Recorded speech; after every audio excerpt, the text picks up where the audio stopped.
तो एनर्जी अब तक हमने पढ़ा था, energy is the ability to do some work, कुछ ही काम को करने की योग्यता वर्क है। ऊपर से गिरती हुई ईंट खुद टूट सकती, किसी दूसरे को तोड़ सकती है, तो वो एबिलिटी है। हम कहेंगे उस गिरती हुई ईंट में एक एनर्जी है। और वर्क भी हमने पढ़ लिया कि क्या है कि किसी बॉडी से कहोगे भाई चल काम कर, जितना वो काम कर जाए वही उसका वर्क है। या आपने एक बॉडी है, बॉडी के ऊपर आपने फोर्स लगाई, इसमें काइनेटिक एनर्जी आ गई, इसकी काइनेटिक एनर्जी आपने फाइंड करा था कि work done is equals to kinetic energy. Work और एनर्जी के बारे में समझ लिया हमने। अब बात आती है पावर। पावर क्या है? पावर क्या चीज है? पावर क्या है? पावर, जी पावर है जी, रेट, हमारा हमें सुनाई नहीं आ रही आवाज। Rate of doing work. Sir network की प्रॉब्लम खत्म हो जाएगी, पता ना कितनी आ जाएंगी। सही कह रहे हो आप। हाँ, तो वर्क, पावर की पावर है रेट ऑफ डूइंग वर्क। अब रेट ऑफ डूइंग वर्क का मतलब है क्या? देखो समझो ध्यान से, आप समझना। यहीं से हम एक बार एनर्जी को एक बार और फिर से समझ लेंगे। दो लड़के, एक ए और दूसरा बी, दोनों को मैंने थोड़ा अलग अलग बनाया।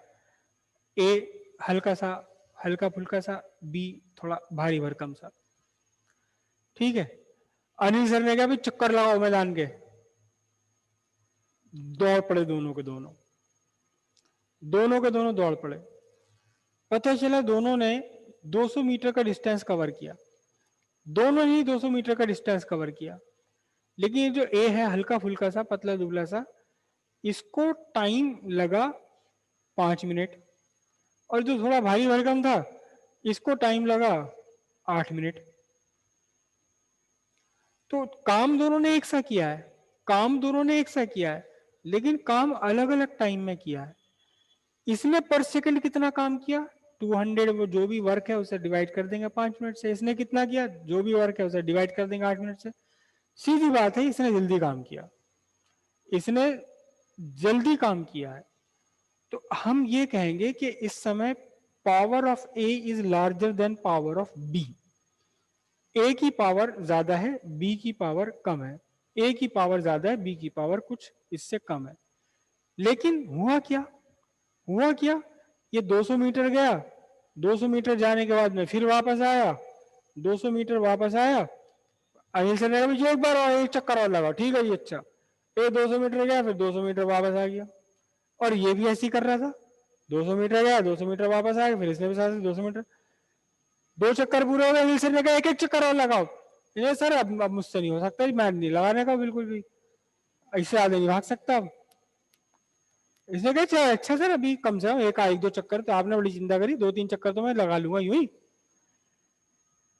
हर चक्कर ये 8 मिनट में लगा रहा है, ये एक चक्कर 5 मिनट में लगा रहा है।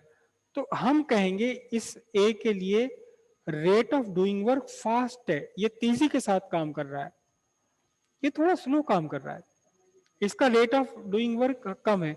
लेकिन इसने काम तो ज्यादा करा। इसने क्या करा? इसने 400 इंटू 2 मीटर, इसने क्या काम किया? 400 इंटू 3 मीटर या 4 मीटर, 400 मीटर 3 बार कर लिया, इसने 400 मीटर 2 बार करा। तो फिर क्या हुआ? मतलब आप ये कहेंगे कि बी वाले की एनर्जी ज्यादा है, इसमें ज्यादा लंबे टाइम तक टिके रहने की एनर्जी है, ज्यादा लंबे टाइम तक काम करने की, ज्यादा काम कर सकता है। इसने क्या करा? मोर वर्क किया, हालांकि टाइम लगा है उसे करने में, लेकिन वर्क इसने ज्यादा किया। जो पहले वाला है इसने जल्दी कर लिया, जल्दी से कर लिया, लेकिन इसने काम कम किया, कम काम कर पाया। तो आप कहेंगे कि इसकी एनर्जी लेवल कम है, इसकी एनर्जी लेवल कम है। ये 2 पराठे खा के आया था, ये 4 पराठे खा के आया, इसमें एनर्जी कम है। इसकी मम्मी ने 1 गिलास दूध दिया, इसकी मम्मी ने कहा बेटा 1 बाल्टी पीना तुझे आज, अनिल सर को दिखा दे आज जाके कितना है दूध में दम। तो इसने कहा भाई मम्मी आज चिंता मत करो, सबसे ज्यादा चक्कर लगाऊंगा मैं। इसकी एनर्जी ज्यादा है। वर्क किसने ज्यादा किया? इसने ज्यादा किया, तो इसकी एनर्जी ज्यादा है, लेकिन धीरे करा इसने। कोई बात, थोड़ा भारी था इसका वजन, धीरे धीरे करा। ये हल्का फुल्का था, फटाफट इसने चक्कर लगा दिए, तुरंत 5 मिनट में एक चक्कर लगाया, 5 मिनट में अगला चक्कर लगाया, नहीं लेकिन फिर बैठ गया, फिर क्या लगा जी अब नहीं कर सकता मैं। तो रेट ऑफ डूइंग वर्क, कौन कितनी तेजी के साथ वर्क कर सकता है, कौन कितनी तेजी के साथ एनर्जी को खर्च कर सकता है या एनर्जी को गेन कर सकता है, ये कहलाती पावर। तो पावर एक्चुअली क्या है, पावर है rate of doing work. Power है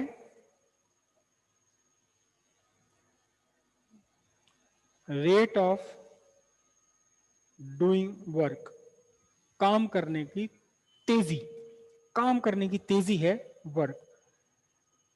ठीक है, if dw is a small amount of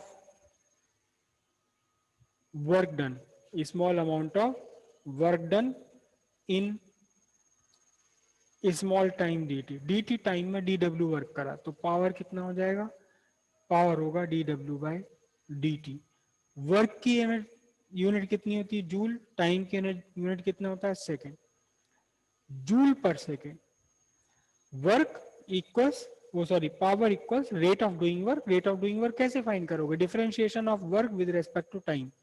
rate find करने के लिए हमेशा जिसका भी रेट आपको फाइंड करना, उसका डिफरेंशिएशन कर दो, किसके साथ में, किसके रेस्पेक्ट में डिफरेंशिएशन कर दो, टाइम के रेस्पेक्ट में डिफरेंशिएशन कर दो, तो आपको रेट ऑफ डूइंग वर्क आ गया, और यही होगा पावर, जूल पर सेकेंड। और इस जूल पर सेकेंड को हम एक वर्ड और लिखते हैं,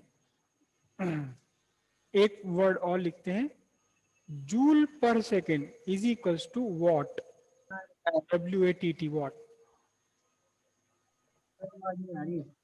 तो वॉट क्या है देखो, अब ये एक वॉट हमारी एक नई फिजिकल क्वांटिटी आ गई पावर। तो पावर को मेजर कैसे करें, पावर को मेजर करने का तरीका है जूल पर सेकेंड या मीटर वॉट। कैसे, क्या क्या तरीका, क्या काम है। आप जैसे एक बॉडी है, एक बॉडी को इसे आप ऊपर उठा रहे हो अर्थ के ग्रेविटेशन के अकॉर्डिंग, के अगेंस्ट, अर्थ के ग्रेविटेशन के अगेंस्ट आपने इसे उठाने में 1 जूल वर्क किया, 1 जूल वर्क किया, और कितना टाइम लगाया, एग्जैक्टली 1 सेकेंड का टाइम लगाया। तो अब आपकी जो पावर है वो 1 वॉट है, पावर आपकी 1 वॉट है। एक्चुअल में क्या बनेगा आपका, 1 watt is equal to 1 joule by 1 second. कोई भी मशीन, कोई भी इंसान, कोई भी आदमी, कोई भी सिस्टम 1 जूल ऑफ वर्क कर डाले 1 सेकेंड में, तब हम कहेंगे इसकी वॉटेज, इसकी पावर 1 वॉट है। 1 what equals 1 joule upon 1 second. तो आपके जो नॉर्मल इस टाइम चल रहे हैं एलईडी बल्ब, एलईडी बल्ब जो अब नॉर्मल चल रहे हैं आपके, उनमें से अक्सर एलईडी बल्ब के ऊपर लिखा 9W, 9W 220V 9W, कभी आपने अगर ध्यान देखा हो, 9 वॉट इसके ऊपर लिखा हुआ है। क्या लिखा यस हुआ है, सर, 9 वॉट 9 इसके वॉट। ऊपर लिखा, 9 वाट की है। आप दुकानदार से भी जाके एलईडी मांगो, भाई एलईडी दे दो भाई, दुकानदार तुरंत पूछेगा भाई कौन सी दूं, 9 वाट की भी है, 13 वाट की भी है, ये 6 वाट की भी है, 4 वाट की भी है, तो कौन सा दूं। आपने कहा 9 वाट की दे दो, 9 वाट की सही है लाइट, बहुत तेज भी नहीं बहुत हल्की भी नहीं। तो आप में से कौन बता सकता है कि इस 9 वाट का मीनिंग क्या है, एक्चुअली इस 9 वाट का मीनिंग है क्या, कौन बता पाएगा। सर वो 9 जूल, सर 9 जूल का वर्क या वर्क एनर्जी करती है दे रहा 1 है सेकेंड सर। में, 1 सेकेंड में। मुझे दोनों में से किसी की भी आवाज क्लियर नहीं आई, एक एक करके बोलो। अनिरुद्ध आप बोलो पहले। उसने 9 जूल का वर्क है किया सर 1 1 सेकंड में। सेकेंड। अनिरुद्ध आप केवल आप बोलो पहले। सर 9 जूल का वर्क किया सर उसने 1 सेकेंड में। 9 जूल का वर्क किया इसने 1 सेकेंड में, बिल्कुल सही बात है, बिल्कुल ठीक बात है। 9 वॉट का मतलब हो गया हर 1 सेकेंड में, in every second, in every second it does कितना, 9 जूल ऑफ वर्क। बल्कि मैं गलत लिख रहा हूं, अब भी हमें करना चाहिए क्या, it convert 9 joule of electric energy, 9 joule of electric energy किस में कन्वर्ट करता है, इनटू लाइट, लाइट एनर्जी, रोशनी लाइट एनर्जी में कन्वर्ट कर रहा है। हर एक सेकंड में 9 joule of electric energy convert कर रहा है, किसमें? लाइट एनर्जी में कन्वर्ट कर रहा है। यानी हर एक सेकंड में 9 जूल काम कर रहा है, 9 जूल लाइट दे रहा है, 9 जूल का काम कर रहा है, 9 जूल कंज्यूम कर रहा है, ये भी कह सकते हैं हम, कंज्यूम करता है, कंजम्पशन, इसे कंजम्पशन भी कहा जाएगा कि 9 जूल का कंजम्पशन है पर सेकंड, एक सेकंड में 9 जूल कंज्यूम करता है। क्लियर है इतनी बात? अब वॉटेज का छोटा सा एक रिलेशन है। अच्छा, अभी हमने कहा कि 1 वाट इक्वल्स 1 जूल पर सेकेंड, है ना? और जो 9 वाट का बल्ब है, 9 वाट का बल्ब है, 1 जूल, 9 जूल एक सेकेंड में कन्वर्ट कर रहा है, कंज्यूम कर रहा है 9 जूल इलेक्ट्रिक एनर्जी, कन्वर्ट कर रहा है 9 जूल इलेक्ट्रिक एनर्जी को लाइट एनर्जी में या हीट एनर्जी में, किसी दूसरी फॉर्म में। लेकिन ये जो वॉट है, ये बहुत छोटी सी यूनिट है। 1 जूल का काम तो बहुत छोटा होता है ना। 1 जूल, आपको पहले ही बताया था कि अगर आपके हाथ में एक 100 ग्राम की एक चीज है और आपने उसे 1 मीटर की ऊंचाई पर उठा दिया, 1 मीटर की ऊंचाई पर उठा दिया, तो अब आपने कितनी एनर्जी खर्च करी? 1 जूल खर्च की है। अगर आपने ये 1 सेकंड में काम कर दिया तो आपकी पावर 1 वाट है। तो ये बड़ी छोटी सी वॉटेज होती है। 9 वाट तो कुछ भी नहीं है। आपका बड़ी इंस्ट्रूमेंट है, जैसे आपकी इलेक्ट्रिक आयरन है, तो इलेक्ट्रिक आयरन अक्सर 750 वाट की होती है। इसका मतलब क्या हुआ? 750 जूल एवरी सेकेंड ये इलेक्ट्रिक एनर्जी को हीट एनर्जी में कन्वर्ट कर रही है। एक सेकेंड में 750, तो 1 घंटे में निकालने के लिए तो फिर बहुत लंबी फिगर बन जाएगी, जूल पर सेकेंड में। इसलिए हम लार्जर यूनिट यूज करेंगे, अक्सर लार्जर यूनिट यूज करते हैं। इसकी लार्जर यूनिट है कौन सी? Kilowatt. 1 kilowatt is equal to 1000 watt. यानी कोई आपका इंस्ट्रूमेंट अगर एक सेकंड में 1000 जूल एनर्जी कंज्यूम कर रहा है, 1000 एनर्जी को कन्वर्ट कर रहा है, तब आप कहेंगे कि उस इंस्ट्रूमेंट का वॉटेज, उस इंस्ट्रूमेंट की पावर कितनी है? 1 किलोवाट है।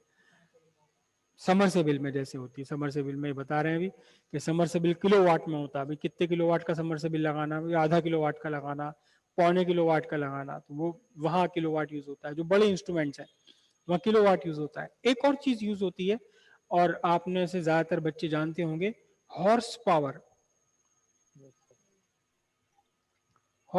हालांकि पुराने जमाने का यूनिट है, अभी से बहुत कम यूज कर रहे हैं, लेकिन कुछ जो इलेक्ट्रिक मोटर होते हैं, जो आपके ट्यूबवेल पर रखा हुआ मोटर है, ट्यूबवेल तो खत्म हो गया तो सबमर्सिबल लगने लगे, लेकिन ट्यूबवेल अगर किसी के पास है तो उस पे जरूर आपने अपने बाबा जी से, चाचा जी से, ताऊ जी से सुना होगा। 7.5 HP का।